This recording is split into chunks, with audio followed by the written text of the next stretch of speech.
자기야, 오늘 내가 자기한테 꼭 하고 싶은 말이 있어. 뭔데? 우리 만난 지도 1년이나 넘었는데 나랑 결혼해 줄래?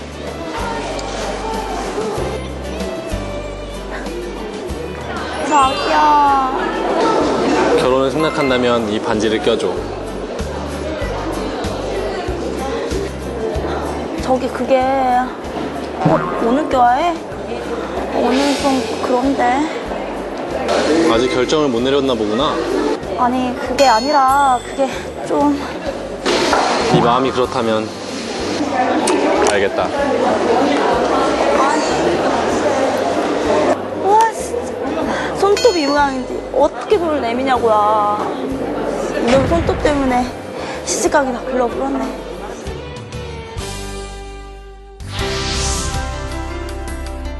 예로부터 섬섬옥수라에서 고운 손은 여성의 아름다움에 있어 외모만큼이나 중요하게 여겨졌습니다.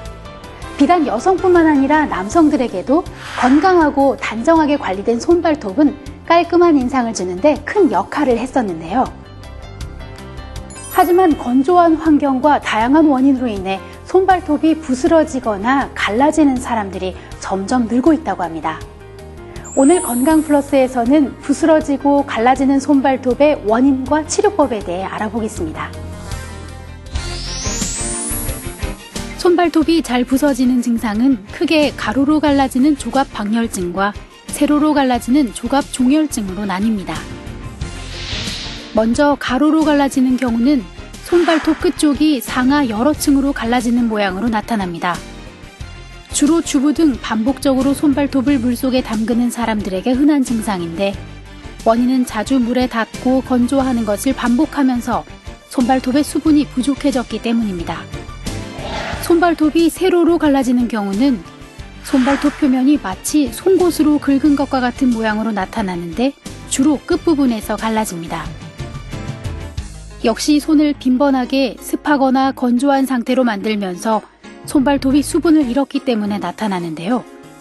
순환장애, 철분 부족, 갑상선 질환 등의 전신 질환이나 건선, 편평태선 등의 염증성 질환이 있을 때에도 발생합니다. 손톱이 건조해지는 데에는 여성들이 자주 사용하는 매니큐어도 주된 원인이 됩니다. 매니큐어는 그 자체로 손톱에 자극을 주지만 매니큐어를 지우기 위해 사용하는 네일 리무버액은 손톱을 탈수시키는 아세톤 성분이 들어가 있어 더욱 건조하게 만듭니다. 일단 순환장애나 철결핍, 갑상선 질환 등의 전신질환이 있거나 아니면 건선이나 편평태선을 동반한 경우에는 기저질환을 치료하는 것이 우선입니다. 일반적인 치료 방법으로는 일단 손발톱을 짧게 깎는 것이 중요하고 역시 가장 중요한 것은 보습입니다. 하루 최소 4번 이상 물에 닿을 때마다 보습제를 사용을 하면은 손발톱이 건조해지는 것을 막을 수가 있습니다. 그리고 매니큐어 등의 네일 제품은 피하는 게 좋은데 꼭 해야 되는 경우라면 아세톤이 포함되어 있지 않은 저자극의 리무버를 이용을 해서 너무 자주 제거하지 않는 것이 좋고 제거하고 난 후에는 미지근한 물에 손발톱을 10분 정도 담근 후에 보습제를 발라주는 것이 좋습니다. 그리고 비타민 B의 일종인 바이오틴을 매일 복용하는 것이 도움이 됩니다. 손발톱이 부서지는 경우 외에도 바닥으로부터 떠서 분리되는 증상이 나타나기도 합니다. 의학적 병명으로 조갑박리증이라고 하는데요. 조갑박리증은 보통 손발톱판의 끝이나 옆에서 시작해서 몸쪽으로 진행되는데 그러다 완전히 떨어져 나가는 경우도 있습니다. 주로 여성들에게 흔하며 들뜬 손발톱의 색깔은 흰색 또는 황색이지만 세균이나 진균에 2차 감염이 되면 녹색, 검은색 또는 청색을 보이기도 합니다.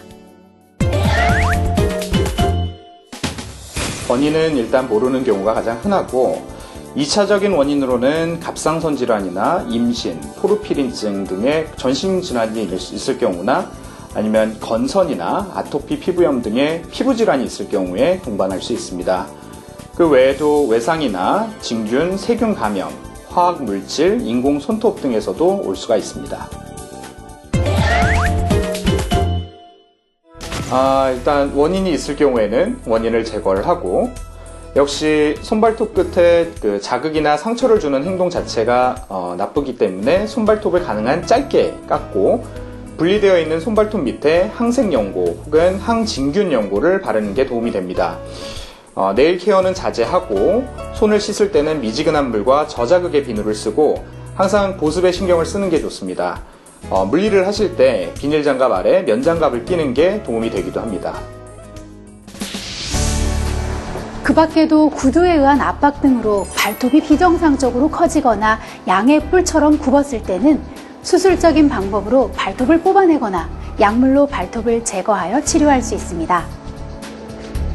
또 손발톱이 희고 탁해지면서 손발톱 아래가 두꺼워지고 물러진다면 무좀인 경우가 대부분인데요. 이럴 땐 피부과를 방문하여 무좀균을 확인하고 약물로 치료할 수 있습니다. 지금까지 건강플러스였습니다.